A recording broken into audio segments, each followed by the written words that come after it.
اجمیر میں اس وقت ایک مندر تھا جو اجمیر کا سب سے بڑا مندر تھا اور صرف راجاؤں اور رانیوں کی عبادت کے لیے محسوس تھا۔ مندر کے ساتھ ہی ایک تالاب تھا جس کا نام انا ساگر تھا۔ ہندو اس تالاب کے پانی کو انتہائی متبرک خیال کرتے تھے۔ ان کا عقیدہ تھا کہ جو اس تالاب میں غسل کر لے اس کے سب گناہ جھڑ جاتے ہیں۔ کہتے ہیں اس مندر میں رات کو اتنے چراغ جلتے تھے کہ رات 3.5 من تیل ان چراغوں میں استعمال ہوتا تھا۔ ارد گرد کے کئی دیہات مندر کے نام تھے، یعنی ان دیہاتوں کی آمدن مندر پر خرچ ہوتی تھی۔ مندر میں ہزاروں ملازمین تھے جن کے کام آنے والوں کی رہنمائی کرنا تھا کہ کون سا خدا بیٹا عطا کرنے والا ہے، کون سا دیوتا صحت و تندرستی کا مالک ہے اور کس مورتی کی پوجا سے دولت مہربان ہوتی ہے۔ خواجہ غریب نواز رحمۃ اللہ علیہ اس مندر میں تشریف لے گئے اور انا ساگر سے کچھ فاصلے پر چائے بٹھا کر اپنے مریدوں کے ہمراہ بیٹھ گئے۔ عصر کا وقت تھا، تقریباً ہوا ہی جاتا تھا، لہٰذا آپ رحمۃ اللہ علیہ نے حضرت قطب الدین رحمۃ اللہ علیہ سے اذان دینے کا کہا۔ کفر و شرک کے گھر اجمیر میں اللہ کی وحدانیت اور حضرت محمد کی رسالت کا یہ پہلا اعلان تھا اور وہ لوگ اسلام سے مکمل طور پر لا علم تھے۔ چنانچہ اذان کی آواز سن کر وہ حیران ہوئے اور اپنے گھروں سے نکل آئے۔ جب مسافروں نے انا ساگر کے پانی سے وضو کیا اور نماز پڑھنا شروع کیا، سب ہندو حیران رہ گئے کہ سب بھگوان تو اندر ہیں، تو یہ لوگ صحن میں کس بھگوان کو سجدہ کر رہے ہیں؟ جب شام ہوئی تو راجا کے اونٹ جو دن میں چرنے کے لیے گئے ہوئے تھے ان چرواہوں کے ساتھ واپس آنے لگے۔ اتفاق سے جہاں حضرت حاجہ رحمۃ اللہ علیہ اپنے ساتھیوں کے ساتھ بیٹھے تھے وہ جگہ راجا کے اونٹوں کے بیٹھنے کی تھی۔ چرواہوں نے بابا صاحب رحمۃ اللہ سے کہا، اٹھو بابا، اونٹوں کے بیٹھنے کی جگہ خالی کرو۔ آپ رحمۃ اللہ نے فرمایا، اتنا میدان پڑا ہے، اونٹ تو کہیں بھی بیٹھ جائیں گے، کیوں مسافروں کو تنگ کرتے ہو؟ وہ نہ مانے اور مسلسل اصرار کرتے رہے کہ اونٹ اسی جگہ بیٹھیں گے۔ آخر انہوں نے بہت بدتمیزی سے کہا، یہ راجا کے اونٹوں کے بیٹھنے کی جگہ ہے اور ادھر راجا کے اونٹ ہی بیٹھیں گے، تم لوگ کہیں اور ڈیرا لگاؤ۔ آخر آپ رحمۃ اللہ نے اٹھتے ہوئے حضرت قطب الدین سے فرمایا، اٹھو قطب الدین، یہ کہہ رہے ہیں کہ یہ اونٹوں کے بیٹھنے کی جگہ ہے تو چلو اونٹ ہی بیٹھے رہیں۔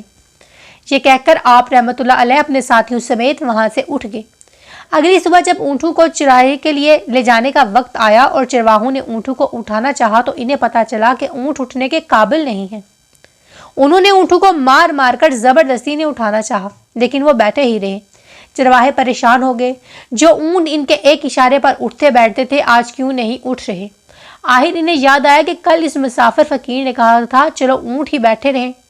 لوگ اکٹھا ہونا شروع ہو گئے، کوئی کہہ رہا تھا فقیر، کوئی کامل، کوئی جادوگر اور کسی کا خیال تھا کہ وہ کوئی بھگوان کا اوتار ہے۔ بات راجا پرتھوی تک پہنچ گئی کہ ایک مسافر فقیر نے راجا کے اونٹوں پر جادو کر دیا ہے۔ راجا نے حضرت معین الدین رحمۃ اللہ کو پیغام بھیجا کہ تم کیسے فقیر ہو جو بے زبانوں کو باندھ رکھا ہے؟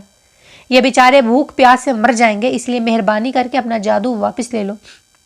آپ رحمۃ اللہ نے فرمایا، ہم مسلمان ہیں اور مسلمان بد دعا نہیں کرتے، نہ ہی جادو۔ جاؤ، جس کے حکم سے بیٹھے تھے اسی کے حکم سے اٹھ کھڑے ہوں گے۔